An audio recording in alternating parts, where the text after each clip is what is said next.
On July 14, 2012, the summer air over the small town of Clearwater carried that heavy, warm stillness that makes even a short walk feel slow.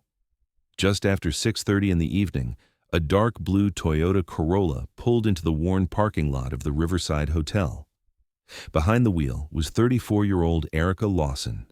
In the passenger seat sat her 8-year-old daughter, Mia, small for her age, with sun-bleached hair and a pink backpack in her lap.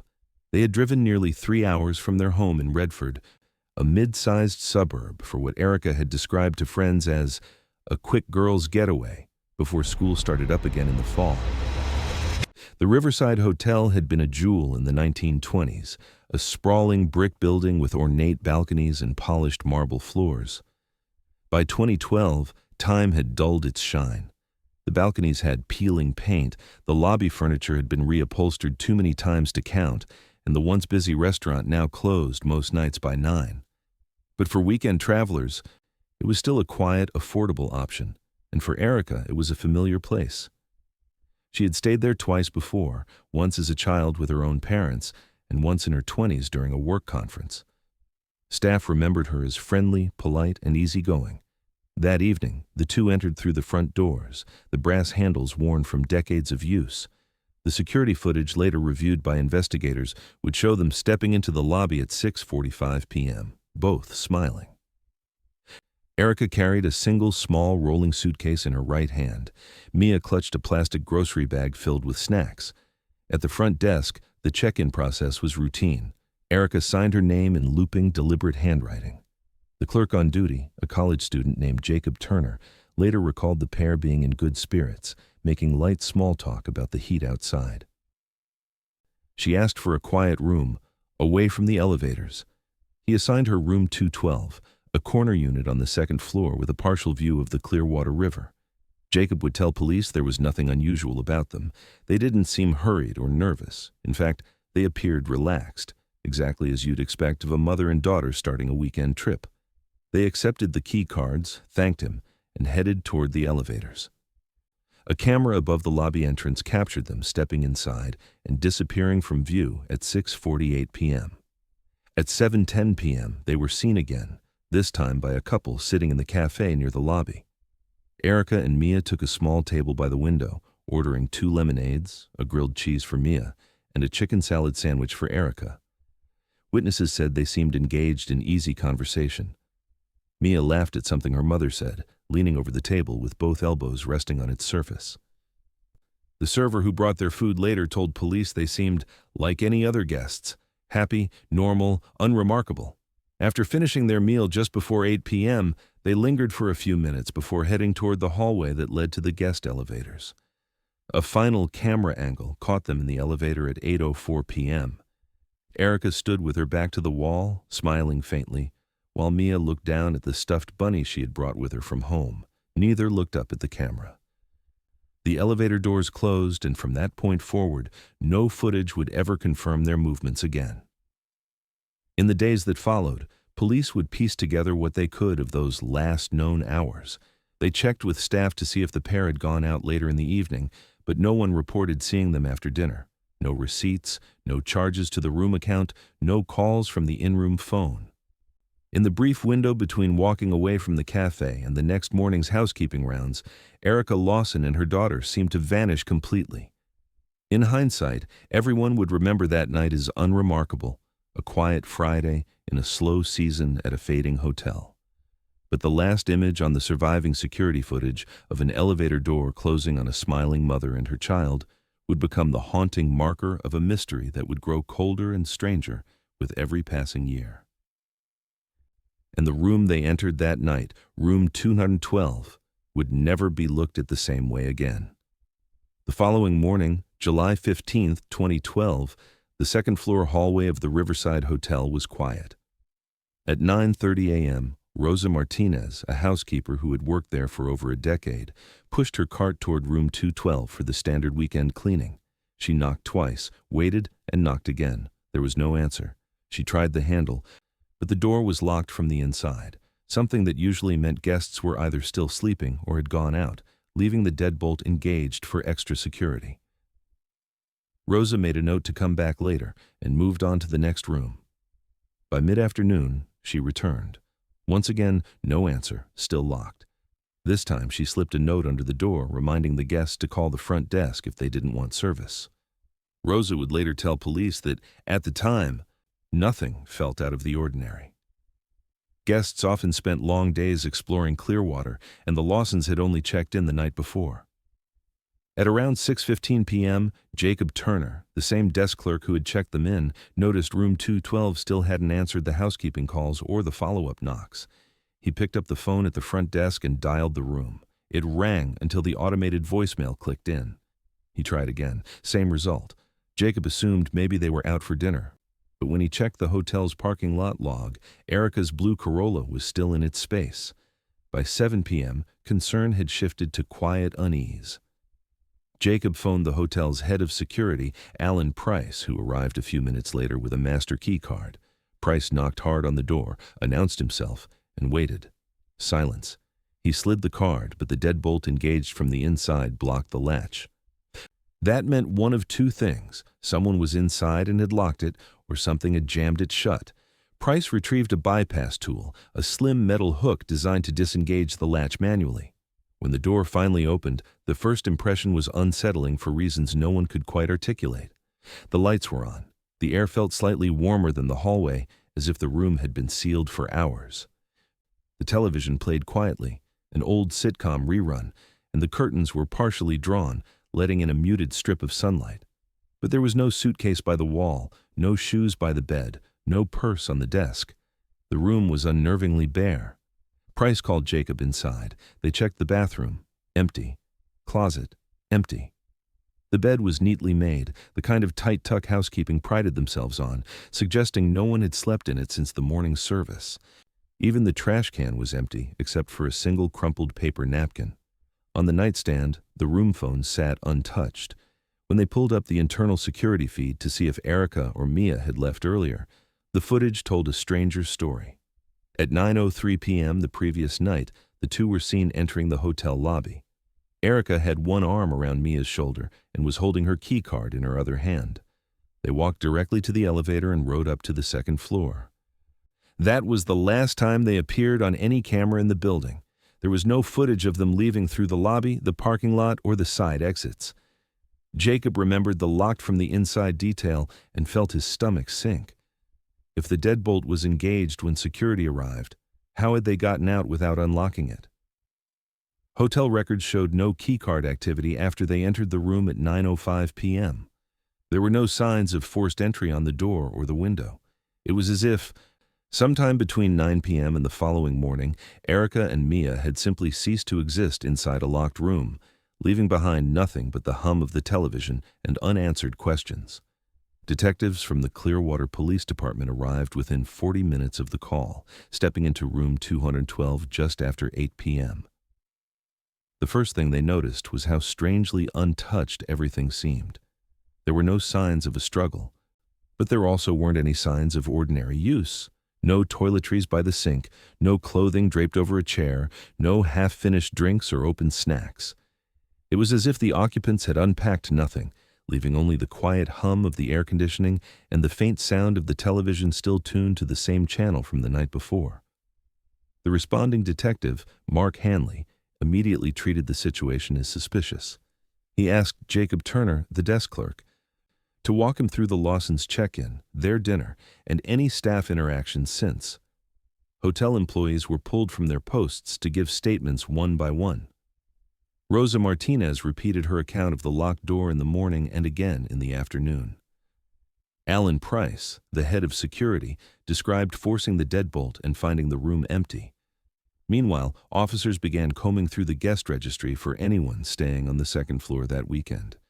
They conducted door-to-door knocks along the hall. Most guests reported nothing unusual. A man in room 210 remembered hearing faint footsteps around 9 p.m., but nothing after that. No one had heard voices, an argument, or a door opening during the night. When detectives requested access to the hotel's internal surveillance network, they discovered a problem. The single camera covering the second-floor hallway, the one positioned directly across from room 212, had stopped recording at 9:15 p.m. on July 14th. It remained offline until 4:20 a.m., when it inexplicably resumed. The hotel's maintenance supervisor insisted such glitches were rare, but did happen sometimes, especially with older equipment. Hanley wasn't convinced. The team checked the other camera angles, lobby, stairwells, side exits, but none showed Erica or Mia after their return at 9:03 p.m. Their car remained in the same parking space, a thin layer of dust on the hood. A search of the room revealed Erica's cell phone tucked inside the bedside drawer, fully charged. Her wallet was missing, but her driver's license had been left in the phone case. For Mia, the detail was more unsettling. Friends and family would later tell police about her attachment to a worn, cream-colored stuffed bunny she had named Bun Bun. She took it everywhere, even to school, and refused to sleep without it. It wasn't in the room. If Mia had left willingly, it was unlikely she would have gone without it. Detectives began canvassing the surrounding streets, the nearby diner, and the boardwalk along the riverbank. They carried photographs of Erica and Mia, asking anyone they passed if they'd seen them. Not a single witness reported spotting the pair after their return to the hotel that night. Patrol units extended the search area several blocks in each direction, checking bus stops, convenience stores, and late-night bars. Nothing. By midnight, the timeline had hardened into something deeply troubling. A mother and her child had entered the hotel, gone to their room, and in the hours that followed, during a period where the one camera that could have captured their movements failed, they had vanished without a trace. The locked door, the abandoned car, the missing stuffed bunny. None of it added up, and with no witnesses and no footage, the investigation's next step would have to dig even deeper into Erica's life and into the history of the room they had been staying in. From the very start, detectives weighed the possibility that Erica Lawson had left on her own terms. Voluntary disappearances were rare when children were involved, but they weren't unheard of. If she had been fleeing someone, or something, the secrecy could explain the lack of witnesses and the absence of any struggle in room 212. The first question became whether Erica had a reason to run. Her recent divorce was an obvious place to begin. Investigators reached out to Mia's father, Daniel Lawson, who had been living 2 counties away since their separation 5 years earlier. Daniel told police he hadn't seen Erica in over 3 months, and on the weekend she disappeared, he'd been attending a friend's bachelor party in St. Louis. Multiple witnesses and phone records confirmed his alibi. Detectives found no history of domestic violence between them, and custody arrangements for Mia had been civil and consistent. Attention then turned to Erica's financial status. Records showed she was steadily employed as an office manager at a small accounting firm. She owned her home, had no outstanding debts beyond her mortgage, and her bank account balance was healthy. In the weeks before her disappearance, there had been no large withdrawals or unusual transactions. Police looked for hidden accounts or cash movements that might suggest planning, but none surfaced. Friends and co-workers described her as stable, responsible, and entirely devoted to her daughter. The idea of her walking away from Mia's life voluntarily struck everyone who knew her as impossible. But there was another detail, small at first, that began to grow heavier with each interview. 2 of Erica's close friends said she had been unusually quiet in the weeks leading up to the trip. She'd canceled dinners, skipped her weekly book club, and taken 2 days off work without explanation. One friend recalled asking if she was okay, to which Erica had simply said she was tired and just needed to get away for a bit. Her supervisor confirmed she'd been more distracted at work, often stepping outside to take private phone calls. She never said who she was speaking to, but those calls seemed to leave her tense. Theories began to multiply. Some believed she had arranged to meet someone at the Riverside Hotel, someone she didn't want others to know about. Others speculated she had been lured there under false pretenses. The problem was, no name or face emerged from the investigation. Phone records from her cell in the days before her trip showed only familiar contacts, family, co-workers, and a few local businesses. There were no unknown numbers that led anywhere significant, and the last call she made was to her mother the afternoon they left home. Even so, detectives couldn't shake the timing. Erica had chosen a hotel 3 hours from home, in a town where she had no family and no obvious connections. The Riverside was neither a luxury resort nor the cheapest option. It was, by every measure, an odd choice for a mother-daughter getaway. When pressed, her friend said Erica never mentioned why she had picked Clearwater at all. As police pieced these fragments together, an uncomfortable question began to take shape. If she hadn't run from her life, and there was no sign of financial trouble or abuse, then why had she seemed so preoccupied in the weeks before? The possibility that she had walked into that hotel intending to meet someone, and that the meeting had gone wrong, was growing harder to ignore. And the fact that she had taken Mia with her suggested she hadn't expected danger, at least not until it was too late. As the case gained traction in the press, the Riverside Hotel's front steps began to draw not just reporters, but the curious and the superstitious. Articles in local papers framed the disappearance as a chilling puzzle. A mother and daughter, last seen alive in a locked hotel room, vanishing without a trace. Talk radio shows speculated wildly, some focusing on foul play, others leaning toward stranger, more sensational possibilities.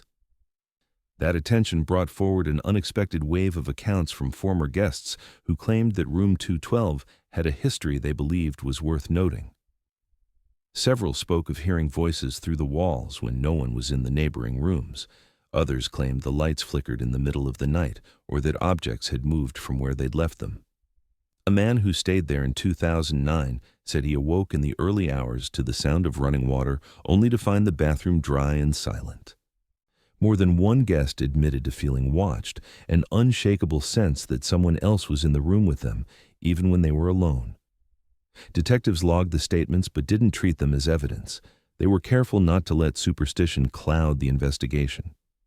Still, one detail stood out. Twice before, in the past 15 years, police reports had been filed for missing persons whose last confirmed location was Room 212. Both cases had resolved within days. In one, a man had wandered off during a mental health crisis and was found at a relative's home. In the other, a teenage girl had left with her boyfriend and later returned safely. The circumstances were entirely different from Erica and Mia's disappearance, but the repetition was impossible to ignore. Hotel management bristled at the attention.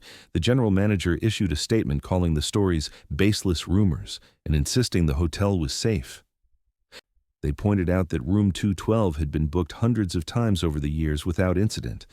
Any link between the room and prior cases, they argued, was purely coincidental. Behind the scenes, though, staff members were less dismissive. A longtime maintenance worker told detectives, off the record, that Room 212 had been the subject of quiet gossip among employees for decades. When detectives began looking into the building's deeper history, the gossip took on a darker shape. Archived police records revealed that in April of 1980, the body of a young woman named Valerie Hunt had been found inside Room 212. She was 23 years old, last seen leaving a nearby bar with an unidentified man. Her cause of death was ruled as blunt force trauma, but there were no signs of forced entry, and nothing in the room appeared stolen. The case went cold within a year and remains unsolved. The discovery didn't prove a connection to Erica and Mia's case, but it added a layer of unease to an already disturbing disappearance. The same room, the same lack of forced entry, and in both cases, an absence of answers. For investigators, it was another strange thread in a growing tangle of unanswered questions, and one that suggested the mystery of Room 212 had been building for far longer than anyone had realized. In the first few months after Erica and Mia's disappearance, Clearwater police were overwhelmed by the sheer volume of tips coming in. Some came from neighboring towns, others from as far as Illinois and Kentucky. There were reported sightings of a woman and a child in gas stations, rest stops, and grocery stores, always described as moving quickly, keeping to themselves. Each lead was logged, assessed, and when feasible, followed up in person. Not a single one ever confirmed to be Erica or Mia. Many witnesses admitted later they weren't entirely sure. They'd only thought the pair looked like the missing mother and daughter after seeing their photos on the news. Some tips were stranger. A psychic from Arkansas claimed she'd seen Erica standing near a riverbank at dusk. Another insisted the key to the case was hidden under the floorboards of the hotel room. Investigators followed even these unlikely leads, if only to rule them out, but each ended in nothing. The more time passed, the more the trail seemed to fray into disconnected threads. Rumors from former hotel employees added to the noise. An ex-night manager claimed that in the week before the Lawsons' stay, the lock on room 212 had been malfunctioning and may have allowed someone entry without a key card. Another former staff member suggested the hotel's security footage failures might have been deliberate, hinting at a cover-up. When questioned further, neither could provide any documentation or specific names to substantiate their claims. By late autumn, the forensic results from the room finally came back. There were no unidentified fingerprints, no foreign DNA, no traces of blood, and no signs of a struggle. The residue swabs from the walls and furniture revealed only common cleaning chemicals and dust. Every item in the room matched what would be expected from normal occupancy, with the exception of the missing suitcase and Mia's stuffed bunny. The lack of evidence was crushing.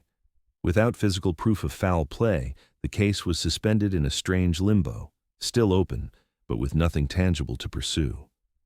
Leads dwindled, media coverage slowed, and by the spring of 2013, the once constant calls to the family had grown infrequent.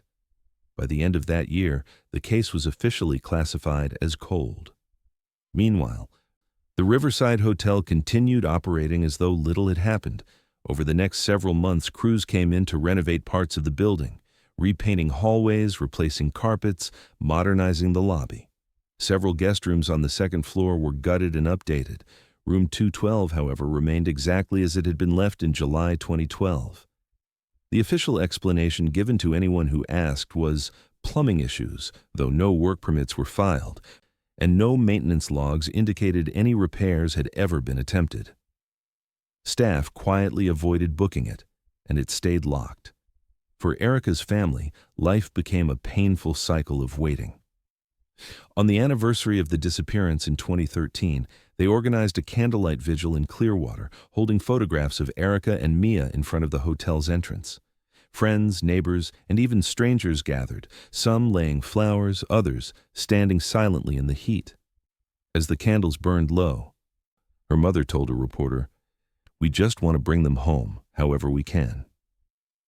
But as each year passed without new evidence, the hope that had once driven the investigation was slowly replaced by an unspoken dread, the fear that whatever had happened inside room 212 was not only beyond their understanding, but beyond their reach. And the door to that room, left untouched, seemed to hold those answers just out of sight. In the summer of 2023, the Riverside Hotel was no longer the modest, fading landmark it had been when Erica and Mia Lawson vanished. A new investment group had purchased the property with plans for a complete overhaul, new branding, upgraded suites, and a full remodel of the second floor. The sale had stirred little public interest, but for longtime staff, it brought an uncomfortable reality. Every room, including the one that had sat sealed and unused for more than a decade, would have to be opened. When the renovation crew arrived in June, they started with standard maintenance, repainting hallways, tearing out old carpet, replacing outdated locks. The work went smoothly until they reached room 212. The electronic lock, which had been deactivated for years, refused to disengage, even when the master override code was entered. The small LCD panel on the lock blinked red each time a technician tried, as if rejecting every attempt. Assuming the mechanism was simply corroded or jammed, the maintenance team brought in new hardware and prepared to swap out the entire unit. But even with the lock assembly removed, the door wouldn't open. Pressure tests showed the hinges intact, yet the slab itself felt immovable, as though something inside was holding it in place. Two workers tried pushing together. The door barely shifted a fraction of an inch before settling back into position. Believing the problem might be in the hinges, they unbolted all three from the frame. Still, the door held. It was only then that someone noticed the faint bow in the upper frame, a slight but visible distortion, as if something from within had been pushing outward over time. The crew lead decided to check for warping in the surrounding structure and called in contractors to open a section of the wall just beside the frame. When the paneling came down, the studs and drywall behind it looked perfectly normal, no swelling, no water damage, no shifted beams. The frame's misalignment couldn't be explained by any visible structural fault, but when one of the contractors set his pry bar against the door to test its resistance, something changed. A smell began to creep into the hallway. At first faint, it quickly thickened into a dense, unmistakable stench, sour, metallic, and rotting. Several workers instinctively stepped back, covering their mouths. No one could say how the odor had escaped so suddenly. The door had barely moved. Yet the air now seemed contaminated by it. One man described it later as the kind of smell you only come across once in your life, and it stays with you. The foreman halted work immediately. Whatever was inside the room had been sealed in for years, and the smell alone suggested it was not something a hotel renovation crew should be handling. By late afternoon, the new owners had called the Clearwater Police Department, explaining only that an odor of unknown origin had been discovered behind a sealed door linked to a past missing persons case. Within hours, officers were on site, cordoning off the second-floor hallway. Guests from neighboring rooms were relocated to other parts of the hotel. Standing in front of room 212, detectives and crime scene technicians exchanged brief, uneasy looks. 11 years earlier, this door had been the last confirmed barrier between Erica and Mia Lawson and the outside world. Now, for the first time since then, they were about to open it, and whatever waited on the other side was not going to be forgotten. The police response to the Riverside Hotel that afternoon carried a weight far beyond a typical property maintenance call. Uniformed officers stood at either end of the second-floor hallway, keeping workers and curious staff away, while a small team from the department's crime scene unit prepared to breach the door. The warped frame had to be cut back to allow clearance, and as the final barrier gave way, the foul odor that had first seeped into the hall became overwhelming. Several officers stepped back, hands covering their mouths, but Detective Mark Hanley, the same man who had walked through this doorway 11 years earlier, pressed forward. For him, this wasn't just another search. It was the first tangible break in a case that had haunted his career. When the door swung open, the beam of Hanley's flashlight passed over a room that was strangely, unsettlingly familiar. Every piece of furniture, the bed, the desk, the armchair by the window, was exactly where it had been in the 2012 crime scene photographs. The bedspread was smoothed flat, the pillows neatly stacked, and the TV remote rested in the same position it had been documented in, angled toward the center of the mattress. It was as though time inside room 212 had been frozen, even as the world outside it moved on. But the air was heavy, humid, and clinging. It seemed to dampen every surface, and along the wallpapered walls was a faint sheen, an oily residue that caught the flashlight's glare. It coated the headboard, the skirting boards, even the door handle from the inside. Crime scene techs swabbed samples immediately, unsure whether it was mold, decay, or something else entirely. Hanley's gaze moved toward the bathroom. The tile floor was clean but slick underfoot. The shower curtain had been drawn halfway, revealing a standard white porcelain tub. Inside was a single object, a hard-sided suitcase, black, scuffed along the edges, and heavy-looking. Hanley's breath caught. In 2012, witnesses had described Erica Lawson carrying a small black suitcase when she checked in. It had never been found, until now. The lock on the case was corroded but still functional. A technician knelt beside it, slipping picks into the tumblers until the clasp snapped open with a muted click. As the lid lifted, the odor in the air intensified. Inside was a neatly folded stack of women's clothing, all in Erica's known sizes, along with a sealed plastic water bottle, its label faded. Nestled among the clothes, pressed against the back lining, was a small, cream-colored stuffed bunny with worn ears and a faded pink ribbon around its neck. Those in the room recognized it instantly. Mia's Bun Bun, the toy she was never without, had been missing from the start. The suitcase held no photographs, no identification, no scraps of paper or hidden compartments. Just clothing, a child's toy, and an object so ordinary it seemed jarring in the middle of all this, a sealed bottle of water.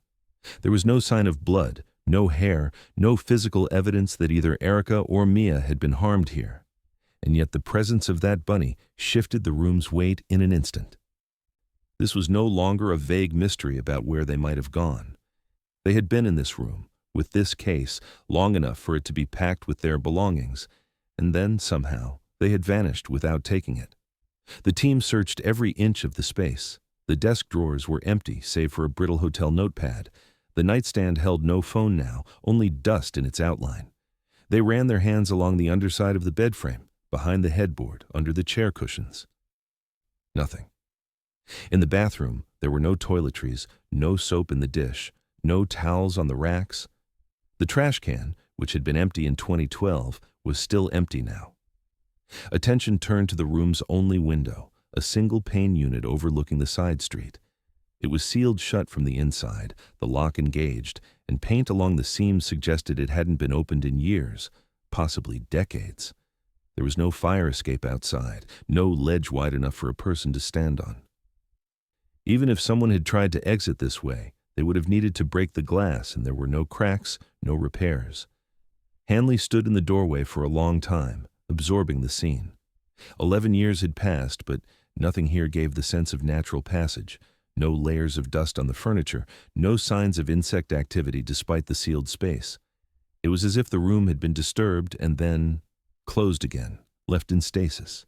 Forensics teams photographed and measured, scraping residue from the walls, swabbing the suitcase handle, and bagging the stuffed bunny with careful precision. No one said it aloud, but the unspoken question settled in the air like the odor itself. If the room had been sealed, how had the suitcase gotten inside without anyone noticing? And why leave behind the very items a mother would be least likely to abandon if she had simply walked away with her child? By the time the team stepped back into the hallway, the day had faded into evening. Officers wheeled the suitcase and evidence bags past the construction crew, who stood watching silently from the far end of the corridor. None of them had worked at the Riverside in 2012, but each seemed to understand the weight of what had just been found. The door to room 212 was left ajar, the warped frame still visible from the outside. Inside, the stagnant air lingered, carrying the faint clinging scent of whatever had been sealed within for over a decade. And for Hanley, the sight of that toy, the small, worn bunny resting among folded clothes, was a sharper, more haunting clue than any forensic test could offer.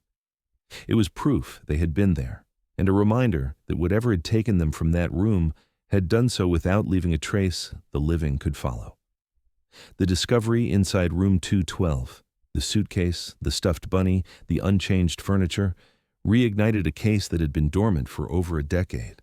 For Detective Mark Hanley, now older, with more gray than he'd had when he first stepped into the room in 2012, it felt less like reopening an investigation and more like being pulled into unfinished business that had been waiting for him. Officially, the department labeled it a renewed missing persons investigation. Unofficially, everyone involved knew they were stepping into something tangled, something that had eluded them for years and might still be beyond reach. The first step was to go back to the beginning. Every statement, every timeline, every scrap of information collected in those frantic weeks after Erica and Mia disappeared. Hanley and his partner started with the original witnesses, tracking them down one by one. Jacob Turner, the desk clerk who'd checked them in, was now living in another state, working for a different hotel chain. Over a video call, he repeated his memory of that evening.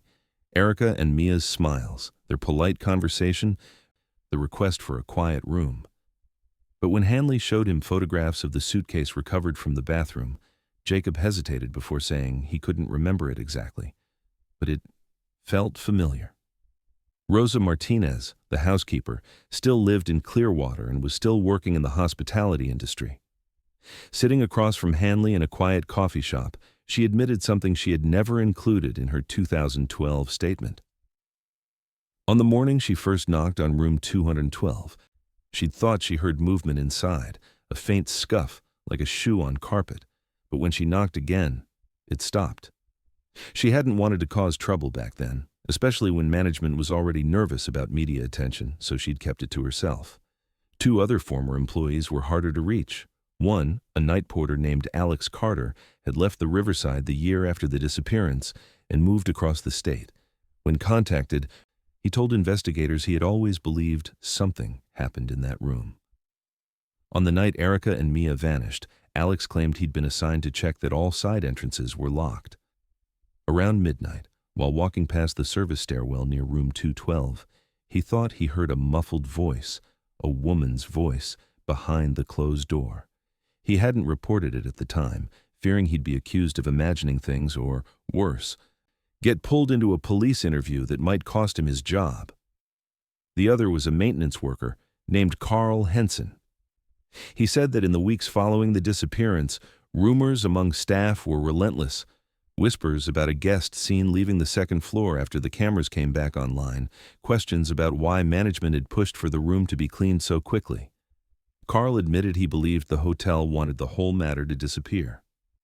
"We were told, flat out, not to speculate to guests and not to talk to reporters. That came from the top." While these accounts gave investigators a sense of the unease surrounding room 212, the physical evidence remained stubborn. The oily residue coating the walls, sampled and sent to the state crime lab, came back with an unusual result: traces of an organic compound that analysts could not fully identify. It wasn't mold, wasn't animal fat, and didn't match any database of known hazardous substances. What unsettled the forensic team most was its uniform distribution, as though it had settled evenly across surfaces rather than being transferred by touch. And crucially, there was no human DNA present anywhere in the room, not on the suitcase handle, not on the furniture, not even on the stuffed bunny. The absence of Erica and Mia's DNA in a room they had unquestionably occupied was as baffling as it was disturbing. This detail stirred the memory of someone who hadn't been part of the investigation for years, a retired detective named Paul Riley, who had been one of Hanley's colleagues in 2012. Riley, now living quietly out of state, agreed to meet with Hanley in a diner just outside Clearwater. Over coffee, Riley revealed that in the days after the disappearance, he had formally requested the room be sealed for extended forensic study. He'd felt something about it was off. Though he couldn't prove it then. The request had been approved internally, but 2 days later, it was abruptly rescinded. When he pressed for a reason, he was told the order came from higher up and that the room would be released back to the hotel. It was cleaned and locked within hours. Riley believed then and now that someone outside the department wanted the investigation limited. When this revelation was brought to Erica's family, her younger sister, Melissa, reacted with a controlled fury. She had never accepted the idea that her sister had simply walked away. To her, the fact that the room had been closed off from deeper examination in 2012, and now, more than a decade later, contained a critical piece of evidence, was proof of deliberate interference. She began speaking to media outlets, suggesting the hotel had been protecting either a guest or an employee. In her mind, the most logical motive was that the disappearance was tied to organized criminal activity, possibly human trafficking, and the Riverside had chosen to keep quiet to avoid scandal and financial ruin. Her theory wasn't without context. Clearwater sat on a transport corridor used by both long-haul truckers and, according to state reports, occasional trafficking routes.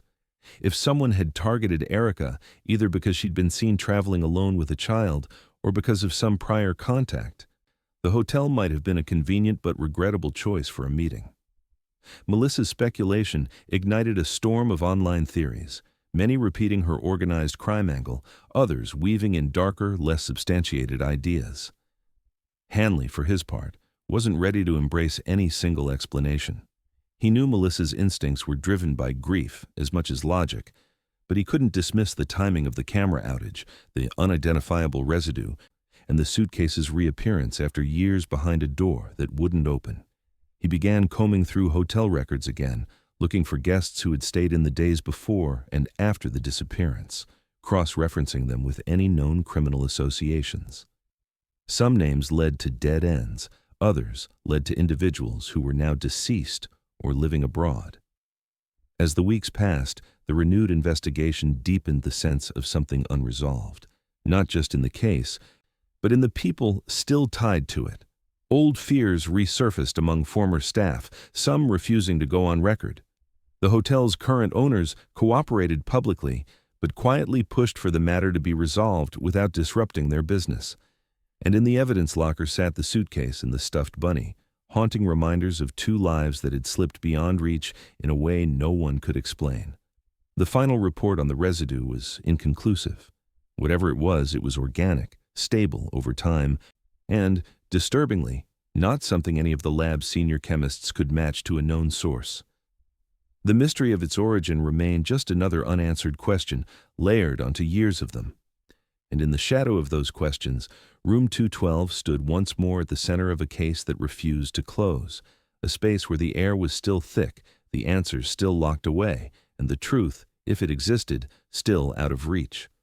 By the end of October 2023, Room 212 was under a new kind of guard. The Riverside Hotel had agreed to keep it sealed after the recovery of the suitcase and stuffed bunny, pending a second phase of forensic testing.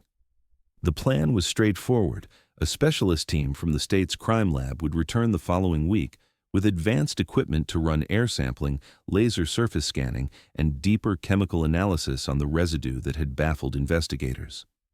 For now, the door had been secured with a heavy-duty mechanical lock, tagged and documented, and the room was left untouched. The sealing process had been routine. The lock functioned perfectly. The frame, still slightly warped, was intact but stable. Hanley had watched the technician cycle the lock multiple times to prove it worked. A piece of tamper-evident tape was placed over the seam between the door and frame, bearing the lab seal. The hallway camera was angled toward the door, its feed wired directly to a secure backup system at the police department to ensure no technical issues could erase what it captured. After more than a decade of frustration, they weren't taking any chances this time. 7 days later, on the morning the team returned, Hanley stood at the far end of the hall, his hands in his coat pockets, watching as the lead forensic technician knelt to remove the seal. The tape peeled away cleanly. No sign of tearing, no bubbling from heat, no evidence of anyone having disturbed it.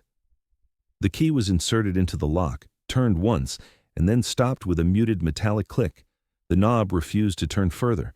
The technician tried again. The lock turned halfway before seizing, as if something inside had jammed the mechanism. At first, they assumed corrosion. Perhaps humidity from inside the room had gotten into the assembly. A lubricant was applied, and the key was tested again. No movement. A second technician tried with more force, but the knob wouldn't budge. The sense of unease crept in slowly, the kind that comes when something mechanical should yield under pressure, but doesn't. A portable drill was fetched to remove the lock entirely. When the final screws were loosened, the assembly slid out without resistance, revealing an unobstructed latch mechanism. By all appearances, the door should have opened freely. Yet when they pushed against it, it remained solid. The warped frame was still there, but no worse than it had been a week earlier. This time, though, it felt less like an issue of alignment and more like the door itself was anchored from the inside. They tried wedging in a pry bar along the edge, but even with two men leaning their weight into it, the door didn't move more than a fraction of an inch before returning to its closed position.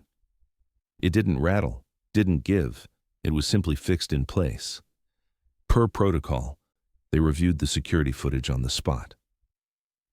For the past 7 days, the camera showed an uninterrupted static view of the hallway outside room 212. No one approached the door, no one lingered in the hall, no sound was audible in the footage beyond the faint ambient hum of the hotel's ventilation. In fact, the only movement was from the occasional housekeeper passing by to reach other rooms, each time glancing toward 212 and then quickly looking away.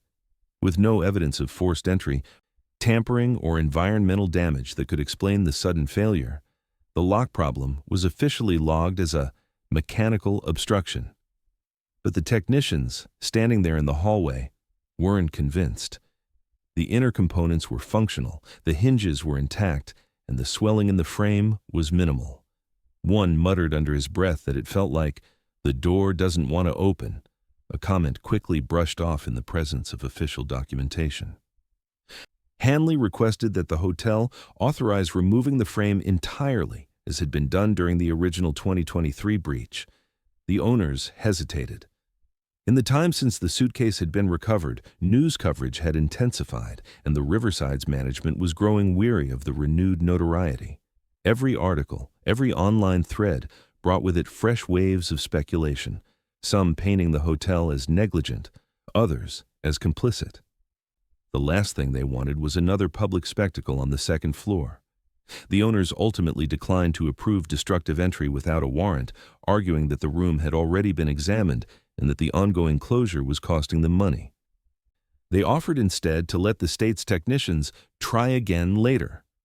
Hanley knew that later often meant never. Without probable cause to force entry, and with no new evidence to suggest a crime had occurred since the last search, a judge was unlikely to sign off. For the next month, the room remained sealed. Guests were quietly told the second floor was undergoing extended maintenance. Staff avoided discussing it, though word inevitably spread. Clearwater was a small enough town that whispers traveled quickly, and soon the story of the locked room was making the rounds in coffee shops, bars, and the late-night gossip of the town's older residents.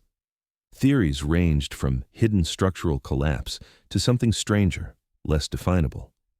In December, the Riverside's ownership made an internal decision that would close the matter, at least for them. The entire second floor would be shut down indefinitely, citing renovation needs in a press release. They gave no specific timeline for reopening and quietly moved to block off the stairwell and elevator access to that level. Guests booking stays were never told that the closure revolved around a single room. Hanley visited once more before the floor was closed. The hallway was quiet, stripped of its usual carpet for replacement. The door to 212 stood at the far end, its surface unmarked, the warped frame still visible. He tried the knob out of habit, knowing it would not turn. The air in the hallway felt still, heavy in a way that was difficult to attribute to anything measurable. He stood there for several minutes, looking at the door, remembering the first time he'd opened it in 2012, the television murmuring in an empty room, and again in 2023, the stuffed bunny lying silent in the suitcase. By the end of that winter, access to the second floor was cut off completely. The hotel carried on with business as usual for the remaining floors, the story of Erica and Mia's disappearance fading again from national headlines, reduced to the occasional mention on niche podcasts or in true crime forums. For those who remembered, it was another case that had come close to breaking open, only to seal itself shut once more. Locals, however, kept the story alive in their own way. Over drinks or at late-night diners, they'd lower their voices and say that maybe it wasn't meant to be solved, that the room itself didn't want to give up whatever truth it held. Some swore they'd heard things through the sealed door in years past, faint footsteps, the sound of running water, even a child's laughter. Others claimed that if you stood outside long enough, you'd feel a change in the air, like someone was on the other side, listening. Officially, the fate of Erica and Mia Lawson remained unchanged. No bodies, no confirmed sightings, no forensic evidence to bridge the gap between that July night in 2012 and the day their suitcase was found in 2023. The investigation sat open but inactive, filed away with countless other cases whose leads had gone cold. For Hanley, it was the kind of ending that gnawed at him. There was no satisfaction, no closure, just the knowledge that somewhere in the timeline something had slipped past them. And now, the one place that might still hold the answers was once again locked, not by evidence tape or procedure, but by an obstruction no one could explain and no one seemed willing to challenge. The Riverside's second floor stayed dark, its hallway silent. Behind one door, in a corner room with a partial view of the river, the air remained still and sealed away. Whatever had happened inside on that summer night 11 years earlier was locked there, beyond reach, perhaps forever. And for the people of Clearwater, the story of Room 212 became less about what was known and more about what could never be known, a truth sealed away behind a door that no one, it seemed, would ever open again.